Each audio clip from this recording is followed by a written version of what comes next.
ఒక 3 పేర్లు నేను తీసుకున్నాను సార్. రాజు కేశిరెడ్డి, విజయేందర్ రెడ్డి, వెంకటేష్ నాయుడు. రాజు కేశిరెడ్డి గారికి ఏమో టీడీపీ ఎంపీ కేశినేని చిన్నితో వ్యాపార సంబంధాలు ఉంటాయి. విజయేందర్ రెడ్డి ఏమో తీగల కృష్ణారెడ్డి సోదరుని కుమారుడు. ఆయన ఫామ్ హౌస్లోనే 11 కోట్లు పట్టుబడతాయి. అంటే వీళ్ళంతా చంద్రబాబుతో ఉన్నటువంటి లింకులు చెప్తున్నా. వెంకటేష్ నాయుడు గారికి అయితే ఫోటోలు కూడా చూపించాను ఇంత క్రితమే. ఏంటి ఈ లింకులన్నీ కరకట్టకే లింక్ అయి ఉన్నాయా? ముందుగా సాక్షి ప్రేక్షకులు నమస్కారం అండి. అలాగే ప్యానల్లో ఉన్న మిత్రుడికి మీకు కూడా నమస్తే సార్. నేను ఒక 2 విషయాలు ఎస్టాబ్లిష్ చేయదలుచుకున్నాను. అంటే మనకేం రాజ్యాంగంలో పార్టీకి ఉన్న వ్యక్తులు వేరే పార్టీతో బిజినెస్ చేయకూడదని నేను రూల్ లేదు. కానీ అదుటి వ్యక్తి మీద ఇంటెన్షనల్గా బోరద ఇస్తున్నప్పుడు అందులో పూర్వపరాల్లోకి ఇతిగతుల్లోకి వెళ్ళినప్పుడు ఇండివిజువల్ కోతివేషాలన్నీ బయటకు వస్తాయి. ఇప్పుడు ఈయన ఎవడైతే ఉన్నాడో వెంకటేష్ నాయుడు గారు, ఈయన కమల్ హాసన్కి మించిపోయాడు. మీరు చూపించిన ఫోటోలు కన్నా ఇది చూడండి. అసలు ఫస్ట్ ఇది ఏకంగా రామారావు గారి ఫోటోతోనే ఆయన వెనకాతల బ్యాక్గ్రౌండ్తో ఉంది. ఒక్కసారి క్లోజ్ తీసుకోవచ్చా? తీసుకోండి సార్, ఏముంది ఇందులో ఒక్క నిమిషం అలాగే వచ్చింది. అలాగే మీరు అంటే అతని ఎలక్షన్స్ ముందు నుంచి there are some people who will definitely do the party office అది. ఇంకేమవుతుంది సార్, ఇంత పార్టీ ఆఫీస్లో కూర్చొని మాట్లాడుతున్నారు. పార్టీ ఆఫీస్ నేను చెప్పలేను, ఇంత పెద్ద బ్యానర్ అది ఉంటుంది. ఓకే పోనీ ఎక్కడ ఖచ్చితంగా ఇది రామారావు గారు ఎంత స్థాయి పెట్టారంటే పార్టీ ఆఫీస్. పార్టీ ఆఫీస్ కాదు, రామారావు గారి బ్యాక్గ్రౌండ్తో ఉన్నారు. ఇది అతను మూల. ఇంకోటి మీరు రీసెంట్ పాస్ట్లో ఈ ఫోటో ఒకటి సార్, బీసీ జనార్దన్ రెడ్డి గారు, ఫరూక్ గారు ఇప్పుడు గెలిచిన ఎమ్మెల్యేలు వాళ్ళ ఫ్యామిలీతో ఫోటో. ఓకే. సో ఇక్కడ అతను ఆ చివరిలో ఉన్నారా? ఎక్కడున్నారు? సరిగ్గా కనపడట్లేదు చూడండి. ఎవరు? ఈ కమల్ హాసన్ ఎక్కడున్నా పోల్చొచ్చు మీరు. ఇదిగో బ్లాక్ కైట్ కమాండో డ్రెస్ వేసాడు. Okay right. ఓకే రైట్ కనిపించారు. ఇప్పుడు చూడండి ఇదంతా అది. ఎందుకంటే ఫోటో మొత్తం చూపిస్తాను. ఇది మొత్తం ఫ్రేమ్లో మా బనగానపల్లి ఎమ్మెల్యే గారు ఉన్నారు, అలాగే ఫరూక్ గారు కూడా ఉన్నారు. ఫరూక్ గారు కూడా ఉన్నారు. ఓకే. సో ఇక్కడ మేము ఈ ఫోటోలతో చూపిస్తే ఒక్కొక్కడు నేను 100 చూపిస్తాను, మీరు 100 చూపిస్తారు. అవును. కానీ ఒక ఫోటో పట్టుకొని వెచ్చలవిడి పత్రికా స్వేచ్ఛను వాడుకుంటే అనర్హుడు అని చెప్తారు. ఇప్పుడు తమన్ గారితో ఫోటో వేసాడు. అవును. మరి పక్కన నువ్వు నిలబడిన ఫోటో ఏది? మేమైతే పురుషులందరూ పొంజి పురుషులమా? మరి ఇందాకలా నాయుడు గారి కుటుంబాన్ని అడ్డం పెట్టారు. ఒక్కసారి వెళ్తే పురుషులందరూ పొంజి పురుషుడు ఎవడంటే దాంట్లో మా రామ్మోహన్ నాయుడు గారు. ఒకసారి ఆ ఫోటోలు ఒకసారి ఆ ఫోటోలు వేస్తే, ఎందుకంటే మీకు మాట చెప్తా, బాలకృష్ణ గారు ఎప్పుడు ఇలాంటి చిన్నవి ఎంటర్టైన్ చేయరు. ఇప్పుడు ఈ ఫోటో చూడండి, ఇది ఇంత పెద్ద రాసేసాడు కదా, మరి పక్కన నాకు కూడా ఉంది, కానీ ఇందులో నాకేం సంబంధం లేదు. ఒక హీరోయిన్తో ఒక సినిమా షూటింగ్కి సంబంధించి, ఎందుకంటే బుక్ చేసింది ఎవరో మధు క్రియేషన్స్ అంట. నాకు తెలిసి ఓదెలా 2 తీశారని నేను అనుకుంటున్నాను. నాకు ఐడియా లేదు. ఏదో సినిమా తమన్నా గారితో తీసినట్టున్నారు. ఫ్లైట్లో ప్రయాణిస్తే హీరోయిన్లతో ఉన్న ఫోటోలను వేసి మనం మాత్రం ఇట్లాంటి ఫోటోలు దాచిపెట్టుకోవాలి. మా తేగల కృష్ణారెడ్డి గారు ఇప్పుడు తెలంగాణకి అధ్యక్షుడు, తెలుగుదేశం ట్రై చేస్తున్నాడు. అంచేత మేము సత్సంబంధాలు బాగా నెలకొల్పుకుంటాం. అలాగని తేగల కృష్ణారెడ్డికి సంబంధాలు ఉంటే ఎక్కడ ఏ ఫామ్ హౌస్లో 11 కోట్లు దొరికాయో ఆ ఫామ్ హౌస్ యజమానిని, ఆ ఓనర్ని ఎవరు క్వశ్చన్ చేయరా? చూపించాడు కదా, మేము చూపించాం సార్. ఎవరు పెట్టారు, ఎప్పుడు పెట్టారు, విచారణకు నోటీసులు ఇవ్వరా? సార్ మీరు జర్నలిస్ట్ సార్, నేను మీతో మాట్లాడలేను సార్, ఎందుకంటే మాకు డైలీ సీరియల్ నడిపించుకోవడం అలవాటు. మీకు నేను ఎందుకు సమాధానం చెప్పాలి సార్? కోర్టుకే సమాధానం చెప్పలే. డబ్బాలో దొరికిన 11 కోట్లు అంటే 12లో దొరికితే 11 ఉంటాయి. అవన్నీ జెరాక్స్ పేపర్లు అండి, A4 సైజ్ పేపర్లో. ఒక్కో దాంట్లో ₹1 సర్దగలిగితే చెప్పండి సార్, నాకు తెలిసి అడుగుతున్నాను.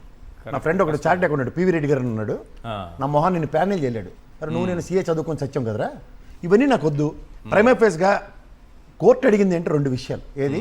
నువ్వు బ్యాంకులో డిపాజిట్ చేసిన 11 కోట్లది ఏదని అడిగారు. అవును. ఇవాళకి అబ్బదబ్బ జబ్బా, ఇవాళకి చేయాలి కదా, సీరియల్ తెలుసుకోవాలి, సీరియల్ నెంబర్లు ఉంటేనే కదా ప్రింట్ అయ్యావని తెలుసు. ఒక్క నిమిషం ఆగితే నేను కొన్ని విషయాలు చెప్తా. నేను చార్ట్ అకౌంట్గా చెప్తున్నా. First of all police authorities మీ ఇంటికి ఇంటికి వచ్చి ₹10 పట్టుకున్నారు అనుకోండి సార్, వాళ్ళకి డిస్క్రిప్షన్ లేదు. వాళ్ళు సంబంధిత న్యాయస్థానంలో ప్రొడ్యూస్ చేస్తూ గౌరవ IT డిపార్ట్మెంట్కి కానీ ఎన్ఫోర్స్మెంట్ డైరెక్టర్కి కానీ ఇంట్రెస్ట్ చేయాలి. కానీ and what capacity the deposit in the bank. రెండో పాయింట్ అంటే ఇది టపాచిపుత్ర కబురు. ఇంకొకటి చెప్తా సార్, సాధారణంగా మీ దగ్గర నాకు 2 కాగితాలు పెట్టుకోవాలి సార్, కవర్ ఇవ్వండి అంటే ఫస్ట్ మీ దగ్గర దొరికింది ఏంటి? A4 అనో లేకపోతే మహా అయితే HR దగ్గర ఉంటుంది, లేకపోతే ఫైనాన్స్ వాళ్ళ దగ్గర ఉంటుందేమో. కానీ మీ దగ్గర టాప్ ప్రయారిటీ దొరికి కవర్ ఏంది? జెరాక్స్ పేపర్లు తీసిన ఆ మిగిలిన ఎర్ర కాగితాలు నడుదు ఉంటుంది, దాంట్లో పెట్టుకెళ్ళమంటారు స్టాప్లర్ కొట్టి. రెండోది మహా అయితే కొన్ని నా దగ్గర ఉన్నాయి సార్ 50 కాగితాలు, పట్టుకెళ్ళాలంటే ఈ A4 డబ్బాలు, ఇది చూపిస్తున్న డబ్బాలు ఉన్నాయి చూడండి, అవును, ఇది జెరాక్స్ తీసిన A4 సైజ్ డబ్బాలు. ఆ డబ్బాలు సార్ విజువల్ ఏంటి 11 కోట్లకు సంబంధించిన విజువల్ ఏంటి? నేను ఎందుకు చెప్తున్నానంటే ఆ డబ్బాలు ఏవైతే ఉన్నాయో ఆ డబ్బాల్లో ఒక్కొక్క దాంట్లో 11 కోట్లు పెట్టగలం, 1 కోటి రూపాయలు పెట్టగలం ఒక డబ్బాలో. చెప్పండి, వాళ్ళు చెప్పిన 12 డబ్బాల్లో 11 ఇట్లో పెట్టారన్నారు. 11 లెక్క బాగానే ఉంది, వాళ్ళకి ఎంతసేపు అది అవహేళన చేయాలి కాబట్టి 11 అంటారు. సో ఈ జెరాక్స్ డబ్బాలో ఒక్కో దాంట్లో 1 కోటి రూపాయలు పెట్టగలరు. First challenge. రెండోది, ఇది సంబంధించిన వర్ధమాన్ కాలేజీకి సంబంధించిన ఫామ్ హౌస్ కాబట్టి ఖచ్చితంగా జెరాక్స్ పేపర్లు ఆఫీసులో ఉన్న డబ్బాల్లోనే పెట్టుంటారు. ఈ డబ్బాలు ఫస్ట్ ఆఫ్ ఆల్ సిట్ అధికారులు కన్ఫెస్ చేశారు లేదు చెప్పండి, ఎందుకంటే వాటి మీద మ్యానుఫ్యాక్చరింగ్ డేట్ ఉంటుంది, ఈ పేపర్ సప్లై డేట్ ఉంటుంది. సో ఇది మీకు ఫస్ట్ ఆఫ్ ఆల్ ఈ క్యాష్ ఏ సందర్భంలో, ఇప్పుడు దానికి ఇన్ని డబ్బాలు వాడారంటే ఎన్ని జెరాక్స్లు తీసుంటారు అని అగ్రిగేట్ ఖచ్చితంగా వాళ్ళకి ఒక 2-3 రోజులు టెన్యూర్లో మహా అయితే డబ్బాలు బయట పడేయాలి, లేదా అక్కడ చుట్టుపక్కల వాడు కొనుక్కుంటాడు, కాగితాలు అమ్ముకున్నాడు వచ్చి. ఆ కాగితాలు అమ్ముకున్నాడు కొనుక్కున్న దగ్గర కూడా క్రిస్టల్ క్లియర్గా ఈ ఎవిడెన్స్ అన్నది ఒక ఎస్టాబ్లిష్డ్ డాక్యుమెంట్ అవుతుంది సిట్ అధికారులకి. ఇది ఎందుకు పరిగణలోకి తీసుకోలే? మూడో పాయింట్, ఇక్కడ మీరు ఇందాక చూపించిన ఫ్యామిలీ ట్రీ ఏదైతే ఉందో, బాలకృష్ణ గారు ఎంత కాదన్నా ఆయన మీరు చెప్పినట్టే ఈజ్ అ ట్రాన్స్పరెంట్ పర్సన్, లేకపోతే చిచ్చోర పనులు ఉండవు ఆయనతో, ఊరుకుందాం. వెంకయ్య గారు అంటే ఆయన స్థాయి పెద్దది, ఆయన ఫోటో దిగుతాడు ఎవరైనా మీరు చెప్పినట్టు ఊరుకుందాం. కానీ మీరు నాయుడు కుటుంబంలో వీళ్ళు లేరంటే మా రామ్మోహన్ నాయుడు గారు ఒకలే ఉత్తరాంధ్ర నాయుడు, ఆయనకి సంబంధం లేదు. కానీ చిత్తూరులో అందరినీ సోదరులని నాయుడులేనే అంటారు. మీకు అర్థమైందా సార్? అయితే వెంకయ్యనాయుడు గారు చిత్తూరు ప్రాంతమే కాబట్టి ఆయనది కూడా సేమ్. బాలకృష్ణ గారు ఈఎం కూడా పరంగా కూడా ఈ సంబంధాలు సత్సంబంధాలు ఒప్పుకోలే. వెంకటేశ్వర నాయుడుతో కూర్చున్న విషయంతో నేను కూడా ఎక్కిపించాను, ఎందుకంటే బాలకృష్ణ గారి స్థాయి ఉంటాను కానీ కొన్ని ఎంటర్టైన్ చేయడానికి. ఇప్పుడు మీ ఫ్రేమ్లో ఉన్న ఎవరితో ఉన్న వీళ్ళ దగ్గర ఎలక్షన్ ఇంజనీరింగ్ చేసి కొన్ని హౌసెస్ ఉంటాయి, బిజినెస్ హౌసెస్ అంటాం మేము. ఖచ్చితంగా డబ్బుల విషయంలో కానీ, ఇది ముఖ్యంగా మన పొద్దుటూరులో బంగారం వ్యాపారస్తుల వాళ్ళు డబ్బులు ఇవ్వడం సర్వసాధారణం. ఎలక్షన్ చాలామంది వాళ్ళ దగ్గర డబ్బులు తీసుకుంటూ ఉంటారు. సో అలాంటి దగ్గర మీకు ఈ విషయంలో ఇతను ఈ మేబీ ఏ కోఆర్డినేటర్, ఆ కోఆర్డినేటర్ విషయంలో వీళ్ళ దగ్గరికి వచ్చేకల్లా సతీ సావిత్రి సక్కుబాయి సినిమా చూపించి, శ్రీరామచంద్రుడు అవతారాలు చూపించి, పక్కోడి దగ్గరికి వచ్చేకల్లా ఏది పడితే చేస్తే. తమన్నా ఫోటో వేశారు, ఆ ఫ్లైట్ ఎవరు బుక్ చేసిందని ఈ రోజు తెలిసింది కదా, మీకు తెలిసింది వాళ్ళకి ఎప్పుడో తెలుసు. ఇప్పటికైనా సర్దుకుంటారా? ఎందుకు సర్దుకుంటారు? రాస్తారా? ఇది సార్ మీకు మాట చెప్తాను సార్, ఇది అయిపోయిన చరిత్ర. ఇవాళ మీరు కోర్టు ప్రొసీడింగ్స్ కనుక చూస్తే 12వ తారీఖు బెయిల్ పిటిషన్ మీద తుది తీర్పు వాయిదా పడింది. ఆ ప్రొసీడింగ్స్లో మాట్లాడిన మాటలు కనుక మీరు ఆద్యంతం వినగలిగితే చెవుల్లోంచి రక్తాలు వస్తాయి. సిట్ ఆఫీసర్లు they are travelling in helpless situation. ఎందుకంటే ఒక సబ్స్టాన్షియల్ ఎవిడెన్స్ వాళ్ళ దగ్గర ఉన్నది. ఈ 11 కోట్ల జప్తు ఏదైతే ఉందో వాళ్ళు చెప్తుంది ఏంటి, మాచర్లో SBIలో డిపాజిట్ చేసామని. డిపాజిట్ స్లిప్ చూపించలేకపోతున్నారు మాచవరం. తర్వాత ఇంకోటి ఏంటంటే ఈ రాజకేశ్ రెడ్డి గారు వేసిన కౌంటర్ అఫిడవిట్లో I want to know the serial number. ఎందుకంటే చాలా ఇంపార్టెంట్ సార్. ఎందుకంటే మీకు ఒక మాట చెప్తాను సార్, మనం కాదు, RBI ద సిరీస్ నెంబర్స్ ఏ డేట్లో లాంచ్ చేసిందో చెప్తుంది. So the liquor scam when it is కూడా తెలుస్తుందా? అది ఏ బ్యాంకులో, మీరు సీఏ కదా, ఏ బ్యాంకులో విత్డ్రా చేశారనేది తెలుస్తుందా సార్? అంత ఎప్పుడు తెలుస్తుందా? మరి అది వీడియోగ్రఫీ చేయకూడదు, లేకపోతే అతి తొందరగా వెళ్ళిపోయి బ్యాంకులో డిపాజిట్ చేసి అన్ని నోట్లలో కలిపేద్దాం అనుకుంటే ఏంటి దాని ఉద్దేశం? మీరు ఎన్ని నోట్లైనా కలపండి సార్. డిమానిటైజేషన్ టైంలో వచ్చిన తాత్పర్యం ఏంటో మీకు తెలుసు కదా. ఎక్స్పెక్టెడ్ మనీ కన్నా more than money he's not come. The failure of demonetisation అదే కదా. సో ఇక్కడ యాంటిసిపేషన్ అమౌంట్ వర్ధమాన్ కాలేజీలో ఏ ఎవిడెన్స్ ఇప్పుడు దానికి పిల్లలకి ఫీజులు కట్టొచ్చండి. ఎవడోడు ఎన్ని కట్టలు తీసుకొచ్చాడో ఈ బ్యాంకులలో సిటీలేసి చెప్పొచ్చు. అది ఆ 11 కోట్లు నాట్ లెస్ దాన్ ఒక 100 మంది కట్టుంటారు. ఎగ్జాంపుల్ చెప్తున్నా. ఆ 100 మందిని ఐడెంటిఫై చేయడం సేపు ఏ బ్యాంకుల నుంచి ట్రాన్సాక్షన్స్. మనసు ఉంటే 100 మార్గాలు ఉంటాయి, కానీ మనసు ఉన్నది దేని మీద? కాన్స్పిరసీని ఎస్టాబ్లిష్ చేయడానికి. ఇప్పుడు ఈ లెక్కన మీరు ఈ రోజు నుంచి దొరికినవి ఈ లెక్కర్ స్కామ్ మీద పెట్టినవన్నీ 34 కోట్లు సీజ్ చేసేవాళ్ళు. తర్వాత 64 కోట్ల కింద పరివర్తన అయింది. 64కి 11 కలిపి నిన్న 3.5, 5.5 ఇంక్లూడింగ్ పాత 2000 నోట్లు కూడా కలిపి పెట్టేస్తున్నారు. సో వీటన్నిటిలోంచి ఏదైనా వాళ్ళు ఎస్టాబ్లిష్ చేయగలిగారా? ఇప్పుడు నాకు తెలిసినంత వరకు దాన్ని ఏమంటారంటే ఛార్జ్ షీట్ ఫైల్ అవ్వక మునుపు ఉదాహరణకి ఈ విధమైన సర్కమాస్టెన్షియల్ సిచ్యువేషన్స్ డిమాండ్ చేస్తున్నవన్నీ ఎవిడెన్షియల్ డాక్యుమెంట్స్ కింద ప్రొడ్యూస్ చేస్తూ గౌరవ న్యాయస్థానంలో it is definitely leading to the arrest sir. I got this much of clues and we got 11 crores seized.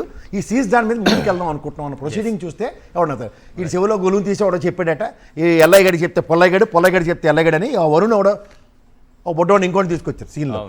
ఆడేదో చెప్తే ఈ ఇంట్లో ఫామ్ హౌస్లో దొరుకుతాయి. ఇప్పుడు నాకు నేను చెప్తాను గురునానక్ కాలేజ్కి వెళ్ళండి, లేకపోతే నారాయణ గారి కాలేజ్కి వెళ్ళండి, గ్యారెంటీ డబ్బులు దొరుకుతాయని. నిజంగా అదే పనిగా మాక్ చేసుకునే టైంలో నారాయణ కాలేజీకి వెళ్తే ఎందుకు దొరకదు సార్? ఎందుకు దొరక? పక్క రూమ్లో ఎట్లా ఉంటుందంటే అడ్మిషన్ ఇట్లా కూర్చొని రిసెప్షన్లో ఇట్లా కూర్చొని అడ్మిషన్ తీసుకొని డబ్బులు తీసుకొని వెంటనే ఆ నోట్ల కట్టలను తీసి వెనక్కి విసిరేస్తుంటారు. వెనక ఒక రూమ్ ఉంటుంది. మా బొడ్డోని- సాయంత్రానికి వాటిని అన్ని ఒక బ్యాగుల్లో సర్దుకొని బ్యాంకులకి తీసుకెళ్తారా ఇంకెక్కడికి తీసుకెళ్తారో తెలియదు, డిపాజిట్ చేయడానికో మరి ఎక్కడికి అవి పక్కన పెడతాం. మీ నోట్ల కట్టలన్నీ ఇక్కడే వేసుకుంటారు కదా, వెనకనే గది ఒకటి ఏర్పాటు చేసుకొని. మరి దొరకవా అడ్మిషన్స్ టైంలో? ఎందుకు దొరకవు సార్? ప్రతి దగ్గర మీకు తెలుసో తెలీదో there is a practice of doing IT raids and subsequent డెవలప్మెంట్స్లో ఎన్ఫోర్స్మెంట్ డైరెక్టర్ రైట్స్ కూడా దొరుకుతుంటాయి. మొన్న నారాయణ ఎవరు మల్లారెడ్డి గారు ఎక్స్ప్లెనేషన్స్ ఇచ్చుకోలేదు. Yes, these are all quite common. Right. కానీ out of the box liquor స్కామ్లో ఈ నిందలు చేద్దాం అన్న విషయం మాత్రం క్వైట్ రిడిక్యులస్. ఎందుకంటే నేను ఒకటి చెప్తున్నా, ఏపీ టెరిటరీలో యూ జస్ట్ ఫైండింగ్స్. లాస్ట్ డిబేట్లో చెప్పాడు వెంకటరెడ్డి, బంగారం కొన్నారని ఒకసారి, సింగారించుకున్నారని ఒకసారి, ఎలక్షన్కి డబ్బులు ఖర్చు పెట్టేశారని ఒకసారి. అరే నాకు అర్థం కాని విషయం, విదేశాల్లో పెట్టుబడులు విదేశాల్లో పెట్టుబడులు పెట్టేసి ఇనప కంపెనీలు పెట్టేశారు, ఇనువంతా అక్కడి నుంచి స్మగ్లింగ్ అవుతుంది, జేబులు వేసుకొస్తారు ఇనప ఖజానా అని చెప్పి. ఇప్పుడు వాస్తవానికి ఏదో కొండంతా ఎలక పెడదాం ఉన్నారు, ఎలకను పట్టుకుందామని పొగెట్టారు, పొగంతా ఎలు ముక్కుల్లోకి దూరి ఇప్పుడు ఉక్కిరి బిక్కిరేసి వస్తున్నారు, ఏం చేసుకోవాలో తెలియక. దానికి ఇవాళ ప్రెస్ మీట్ ఒకటి అక్కడ, ఏంది విజయసాయిరెడ్డి మర్డర్తో కంపారిజన్, సారీ వివేకానంద రెడ్డి గారి మర్డర్లో ఇవాళ సుప్రీంకోర్టు ప్యానెల్ గెలిపి చెల్లింది. సిబిఐ సొగాలి ప్రీతి టైప్లో ఈ ఎంక్వైరీలో ఇంకా ఫర్దర్ ప్రొసీడింగ్స్ లేవు, will definitely file A charge sheet basing on that you can take a call on thus. So ఇవన్నీ డెవలప్మెంట్స్ ఎవరు మాట్లాడరు. వీటికన్నా పనికిమాలని చెత్త కావాలా?